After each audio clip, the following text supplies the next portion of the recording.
I thought my wife Charlotte, whom I had loved deeply for 10 years, loved me just as much as I loved her, but after 8 years of marriage, she still refused to have children with me. That's when I realized that, deep down, she had never forgotten her love, Pablo. One day, after a quarrel, we had a car accident on our way home from work and both died on the spot. When I opened my eyes again, I found myself back in time. Before we even started dating, I chose to give her up. 10 years later, she had become the CEO of a branch of a multinational corporation, living a life of glory and success. At a class reunion, she walked in with Pablo, flaunting their relationship in front of everyone, rubbing it in my face. Calvin, I never thought you'd still be so devoted to me. You even waited for me after being reborn. I smiled faintly and pulled my wife and son into my arms, but she was about to cry. How could you fall in love with another woman and even have children with her? Chapter 1. 10 years had passed, and I thought I'd never cross paths with Charlotte again after my rebirth. But at a New Year's business party, fate drew us together once more.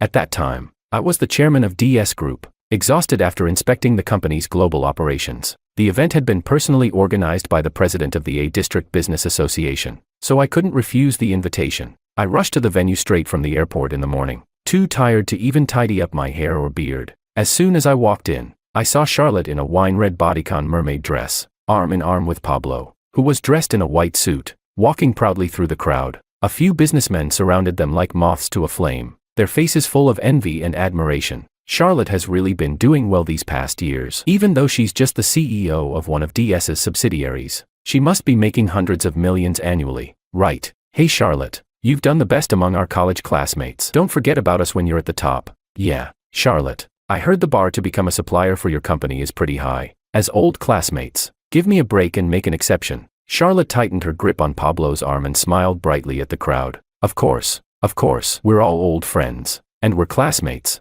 so I'll definitely look out for you all. Wow, look at Charlotte, soaring in her career with a man who loves her deeply. I heard you two are getting married after the new year. Don't forget to invite us to celebrate. More flattery followed, calling them a perfect couple, a match made in heaven. I stood at a distance, feeling nauseated by the scene. At that moment, I overheard someone casually say, by the way, Charlotte, you and Calvin were once so deeply in love, and he was your first love. It's hard to believe you two didn't end up together. Charlotte's smile froze instantly, and Pablo, standing beside her, gave a slight smirk, dismissing the comment. Who doesn't have a first love when they're young? Charlotte has long forgotten about him. He was never worthy of someone as good as her. The crowd laughed, as if it were a joke, and quickly moved on. But they didn't know, back then, when Charlotte pursued me, she had stood outside my dormitory building for 7 straight days, shouting that she loved me. This even caught the attention of the school's administration, and in the end, I was moved and chose to be with her. She once told me I was the only man worth loving in her life and the only one she wanted to have children with.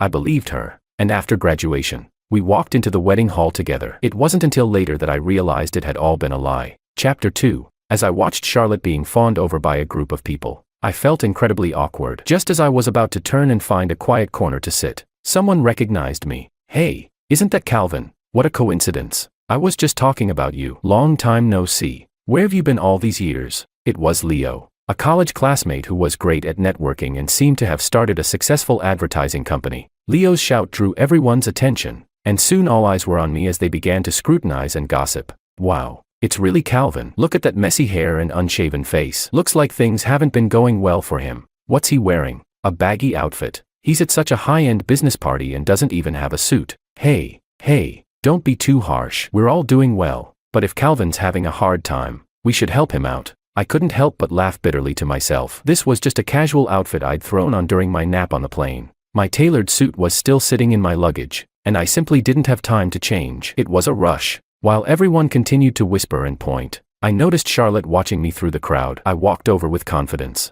Fancy meeting you here. Charlotte's expression froze for a moment, but then her eyes glinted with heavy sarcasm. Calvin, you used to be the school heartthrob, a full scholarship student, and a top student. I never thought you'd end up like this. Pablo, standing beside her, looked down at me with an air of superiority, his nostrils almost reaching the sky. Yeah, good thing Charlotte chose me. Otherwise, if she had stuck with you, she'd be starving by now. I'm sure she's grateful you let her go. And look at you, showing up at such a high-end event dressed like a slob. Don't you feel embarrassed? What? You have no career, no woman. Hey, you know what? We're all old classmates, so I'll do you a favor and lend you one of my spare suits. I could only smile bitterly in my heart. Pablo, My rival must really hate me to say so much to put me down. Before I could respond, the classmates nearby burst into laughter, enjoying the spectacle. Honestly, with my disheveled appearance, I probably looked like a poor, down-and-out refugee to everyone. I couldn't help but silently blame Jack, the president of the A District Business Association,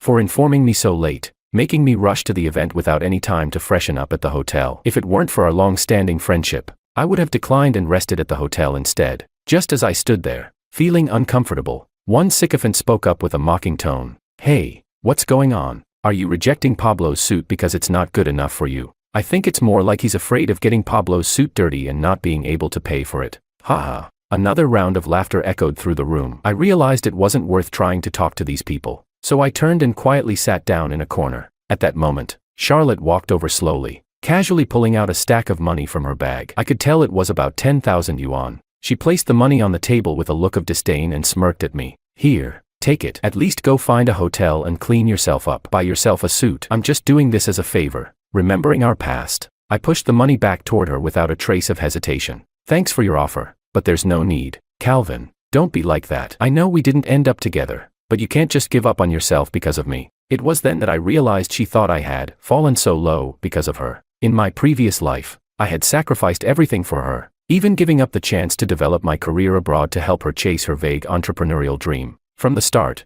I knew that entrepreneurship was a long shot, especially for a recent graduate like me. With no experience and no capital, the chances of success were minimal. But she, back in college, had been dreaming of becoming a successful female CEO, blindly determined to start a business no matter what. For her, I worked 3 different jobs, not only to support myself but also to sustain her failing business. I thought my sacrifices would make her appreciate me, but in the end, she directed all her anger from the business failure at me. "I should have chosen Pablo. He might not be as handsome as you, but at least he's rich and can actually help me succeed. Look at you. What do you have besides a nice face? Love? Haha. Can love pay for my business?" After that, I realized that all my sacrifices had been in vain, that I was the one being foolish and desperate. I once sat on the rooftop, drunk and heartbroken in the middle of the night, almost giving in to the urge to jump, but I loved her so much and couldn't bear to give up on her. So I thought maybe having a child together would hold our relationship together. "Charlotte, didn't you say you wanted to have a child with me? Forget about the business for now.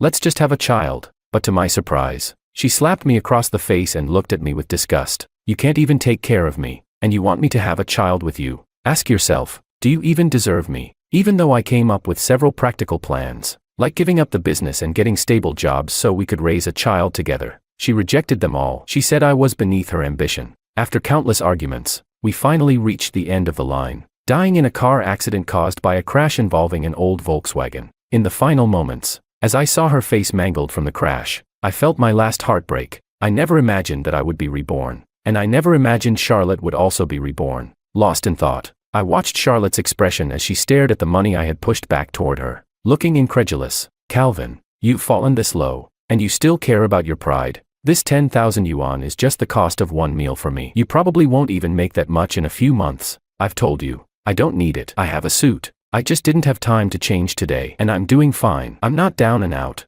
I pushed the money back again, and Pablo walked over, putting his arm around Charlotte's shoulder. "Hey, Charlotte, you really should have noticed by now that he can't even wear a suit. He looks like a mess. Maybe he came here hoping someone would find him a job. How about this? Calvin, you're big and strong, right? I have an e-commerce company that needs sorters. It's day-to-day pay, a little hard work, but you could earn a few thousand a month, and we have dorms, enough to support yourself." I was utterly speechless, but I still gave them a polite smile. "Thanks, but I have a job already. Really don't need it." But as soon as the words left my mouth, the entire crowd burst into laughter. "Haha, look at him. He's this poor, can't even tidy himself up, and he's still pretending. How long has he been unemployed?" I furrowed my brows. Was I really that shabby today? Wasn't this the look of a billionaire? Chapter 3. Calvin, it's better to be alive than to care about your pride, someone said, with a mocking tone. "If you don't want to sort packages, you could always work at my auto repair shop. It's all inclusive, and you'll earn 5,000 a month."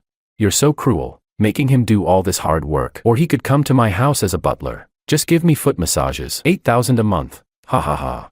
Everyone gathered around me, throwing all sorts of sarcastic comments, and Charlotte's smugness was practically overflowing. She crossed her arms and looked down at me, sneering. "Are you still pretending to be so high and mighty? Look at all of us. And then look at yourself. Do you really think refusing my money makes you look good? Pablo, standing next to her, sneered as well, looking at me with contempt. Exactly, Calvin. Look at you. You probably haven't eaten a proper meal in days. How about you kiss my shoes, and I'll give you 100,000. How about that? Earning money isn't that shameful. This idea's even better. Come on, Calvin, crawl under my legs, and I'll give you 200,000. Calvin, let me ride you. If you can carry me around and bark like a dog in the middle of the venue, I'll give you 500,000. Their insults were endless, and my anger was starting to boil. If I weren't meeting Jack, the organizer of tonight's event, I would have left already. But just as I was about to stand up and leave, a few people grabbed me and forced me back into my seat. TSK, the host of the party hasn't even shown up yet, and you're already planning to leave. Don't you think you're embarrassing, Mr. Jack? One person mocked. That's right. I heard Mr. Jack specially invited Mr. Falk, the chairman of the DS multinational group, to give a speech tonight. We don't even have the chance to meet him. You're really going to leave before the big guy arrives? Charlotte was practically gleaming with pride, holding her glass of wine and swaying it with excitement. I heard that Mr. Falk is a mysterious person, but as the president of a branch in Area A, I've never even met him. This is a huge opportunity for me. If I impress him tonight, I might be the next president of Area A. Her determination made all the sycophants around her perk up even more. Miss Wu, I've heard the president of Area A's position might be up for grabs, and I'm sure it'll be yours.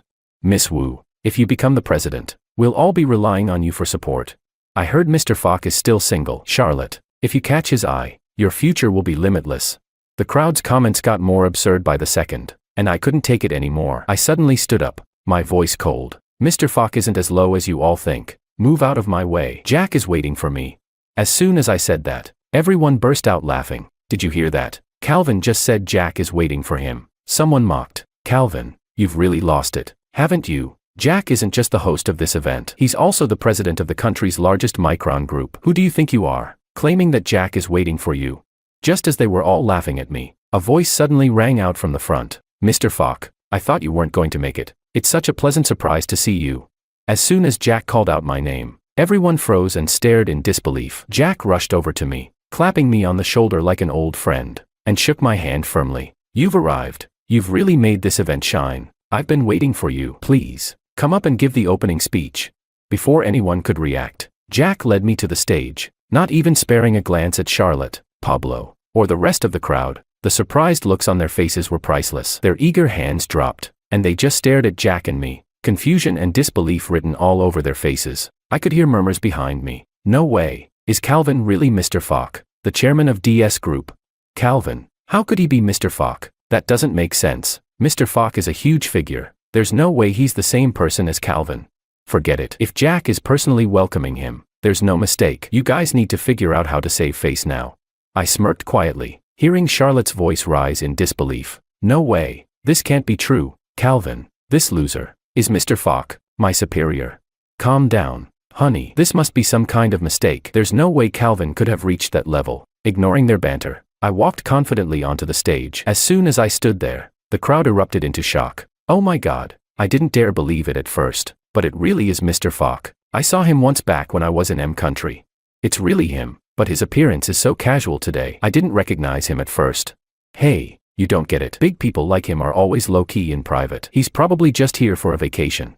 I scanned the crowd and noticed Charlotte's furious glare. I ignored it and quickly turned my attention back to the audience. I adjusted the microphone and smiled lightly, addressing the crowd. Everyone, I apologize for my appearance. I just arrived straight from the airport, so I didn't have time to change. I'm rarely in public events like this. Today, I'm here at the invitation of Jack to attend this New Year's business cocktail party. My speech was poised and confident, and it caused a stir among the audience. Applause filled the room as soon as I finished. After stepping down from the stage, Jack pulled me aside and we chatted for a while, before I was surrounded by a group of business partners. Even the media, who rarely had access to me, started to swarm around, eager to get a piece of the action. These people were mostly trying to build connections with me, hoping to become partners with DS Group. I was exhausted, having not had enough sleep, and dealing with so many people drained me. Finally, after I managed to escape the crowd and find a quiet corner to catch my breath, Charlotte and Pablo appeared again, this time with even more hostility in their eyes.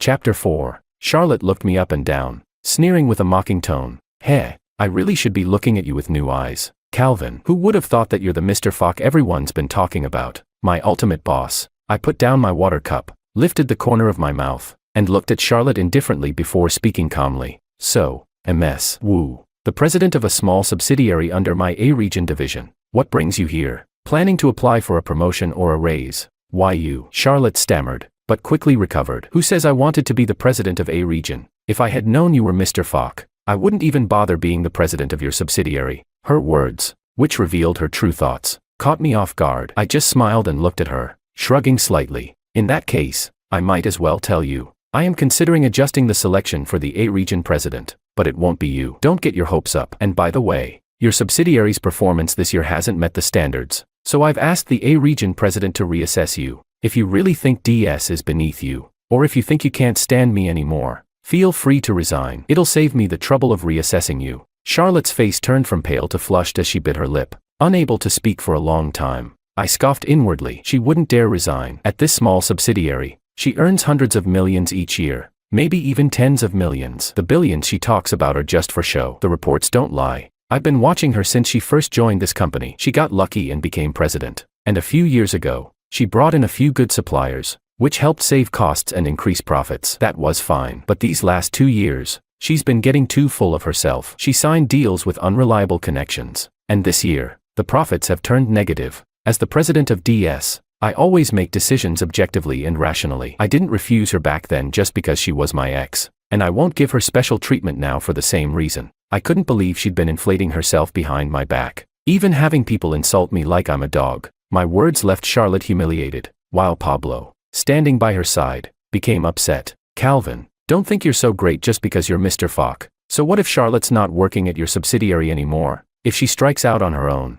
she'll be successful. At that moment, the group of sycophants, who had been flattering Charlotte and Pablo earlier, now turned on them. Hey, Charlotte, you've been bragging about how great the company is under your leadership. Turns out it's all fake. If Calvin hadn't spoken up, we might have thought you'd get promoted to the president of A-region. But now you're getting fired. Huh. And Pablo, you're such a mama's boy, mooching off Charlotte like that. What a shame. In the blink of an eye, Charlotte and Pablo became the targets of ridicule. They were no longer seen as a perfect couple, but rather as failures. Calvin, we were fooled by Charlotte. We didn't know you were Mr. Falk. Please don't hold it against us. Yeah, Calvin, our company just became partners with your subsidiary. We'll be counting on you. Hey, Calvin, thank goodness you dumped Charlotte. Anyone who stays with her is bound to have a miserable life. Hearing the immediate change of attitude from these fair-weather friends, I remained completely indifferent and calmly sipped my tea. Charlotte and Pablo's faces were visibly embarrassed. Charlotte, still holding onto her pride, gritted her teeth and spoke coldly. So what? Even if your career is successful, you're still all alone.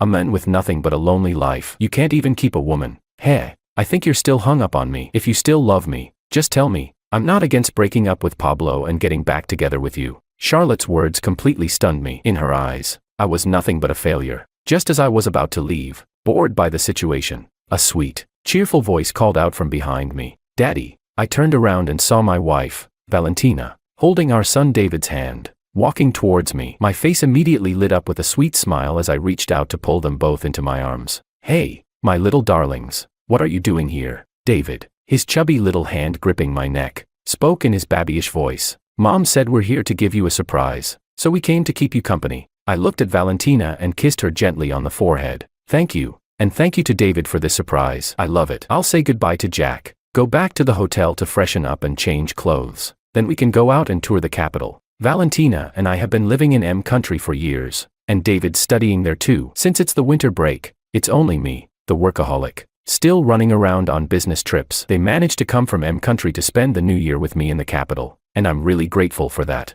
Although my parents have passed away, I make it a point to visit their old house whenever I'm in town for work. This year, with Valentina and David accompanying me, my tired body felt immediately recharged. After greeting Jack, I was about to leave with my wife and son when a voice suddenly called out, Calvin, can you wait a moment? I need to talk to you. It was Charlotte. I turned and saw her approaching. She looked at Valentina, hesitated. Then I didn't avoid the confrontation and spoke up. Say whatever you need to say in front of my wife and son. We're just boss and employee. There's nothing to hide. Calvin, I really didn't expect you to be Mr. Falk, my boss. I believe it now, with Lei and all the other company bosses confirming it. But don't think I'll believe that you've randomly brought some woman and child to pretend they're your wife and kid. I'll never buy it. Before I could respond, Charlotte turned to Valentina and spoke. You probably don't know who I am, But I'm the woman Calvin loved for 10 years. He could never forget me and fall for some other woman, much less have a kid with someone else. With your bad acting, do you think you can fool me? Tell me, how much did Calvin pay you to pretend to be his family?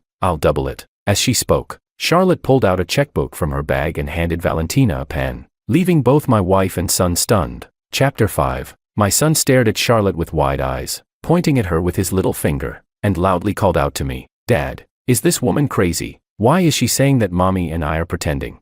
His little voice almost made me laugh. I held his hand and responded, "No, son, she's just someone who thinks too much." At that moment, Valentina gracefully smiled at Charlotte and said, "So, you're my husband's first love. Thank you for letting go of him back then, or I wouldn't have had the chance to be with him." Valentina tightly wrapped her arm around mine, silently asserting her place in my life to Charlotte. I placed my hand on Valentina's shoulder, looking at Charlotte with a content smile. "Charlotte, I really don't have time for all this drama. She's truly my wife, and our son is our biological child. MS. Woo. Please keep your checkbook. My husband has provided our family with more than enough security. We don't need your money." Charlotte, who had just been defiant, now looked utterly deflated. Her hand holding the checkbook froze midair. Feeling bored, I was about to leave with my wife and son when some classmates who had just insulted me began to follow. "Hey, Calvin, don't rush off. We didn't get a chance to really talk. When did you become the president of DS Group? And when did you get married?"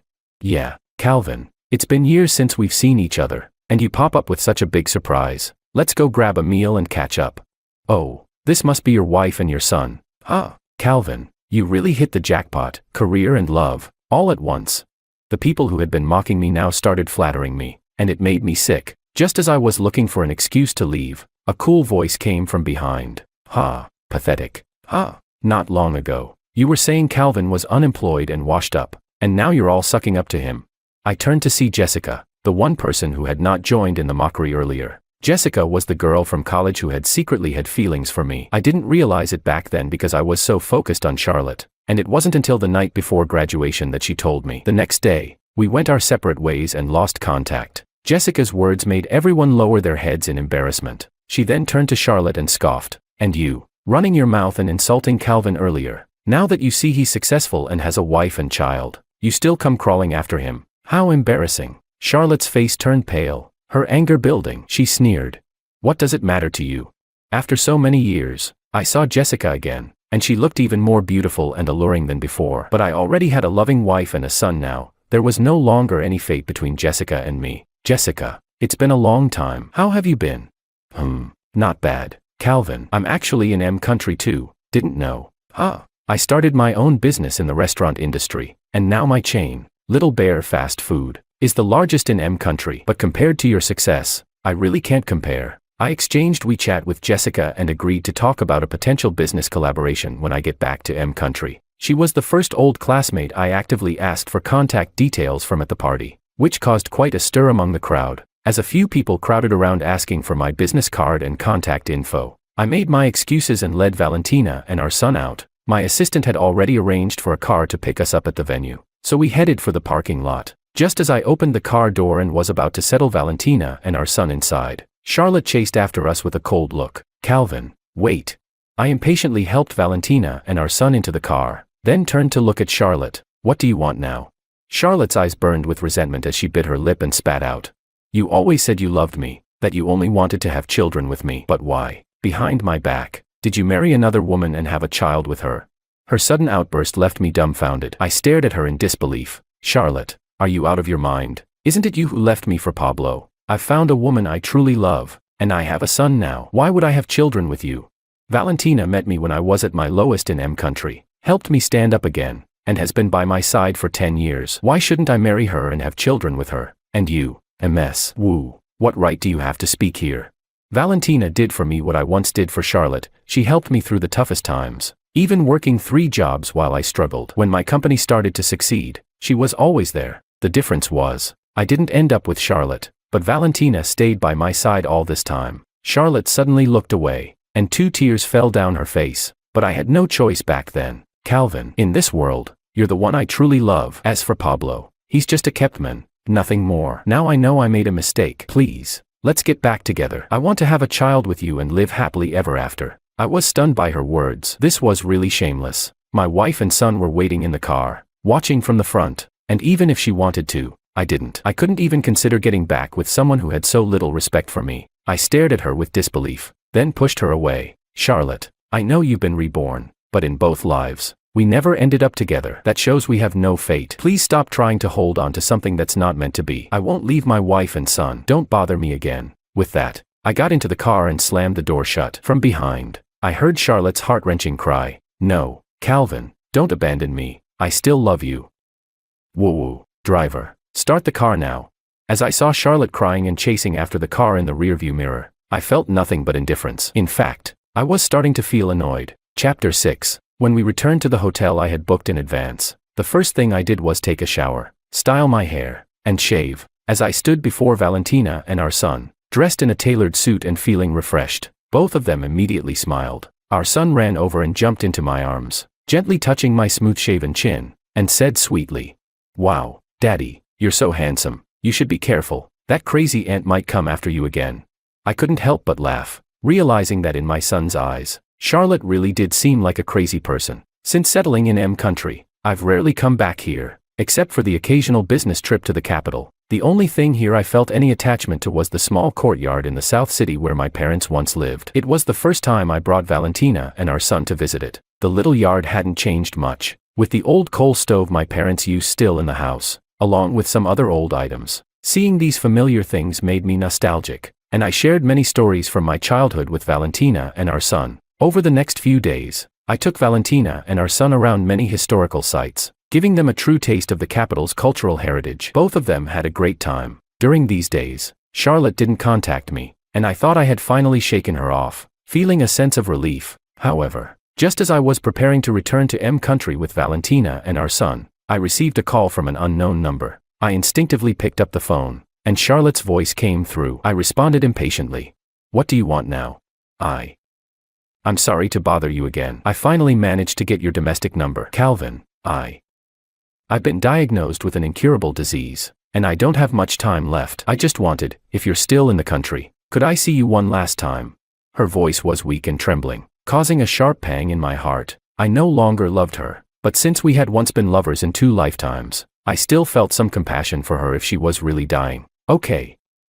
Where are you now? I have a flight tomorrow, but I can come see you before I leave. I softened, hesitating a bit before deciding to meet her. Maybe this would be the last time. She gave me an address, which wasn't a hospital but her home. She said the doctors had told her there was no need for further treatment, and she was waiting to die at home. I told Valentina about it, and told her to keep our son entertained for a while. I would go see Charlotte and be back soon. With Valentina and I now on good terms, there was no need to hide anything from her. She wasn't petty. I took a cab to Charlotte's current place, a villa on the outskirts. As soon as I entered, I was surprised to see a full spread of dishes laid out on the table. It was just about dinner time, but I didn't think too much about it and simply said, "You're already so sick. There's really no need to make such a big spread." Charlotte greeted me and even poured me a glass of red wine, her gaze burning. "I've always remembered. These are all your favorite dishes. This is the last time I'll make them for you. Calvin, let's have a drink together." She poured 2 glasses of wine. I stared at her in surprise. "You're this sick. Can you still drink?" "You should ask. With my condition now. If I don't drink now, should I wait until I'm dead?"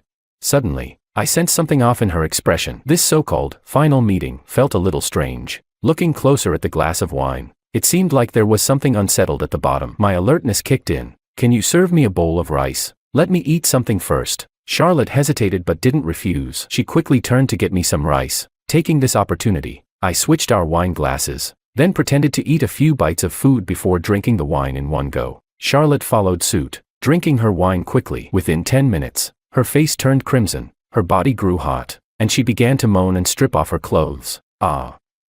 Calvin, I feel so hot. I really want you to." Charlotte crawled toward me like a snake, and at the same time, I noticed a red light blinking from the corner of my eye. There was a camera. A chill ran down my spine as I suddenly realized this was a trap. I sighed and went to the kitchen to grab a basin of cold water, dumping it all over Charlotte's head. She shuddered and immediately snapped back to her senses. When she realized her scheme had been foiled, she was furious, shouting at the room, "Pablo, you idiot, don't you see the plan failed? Why aren't you coming out to help?"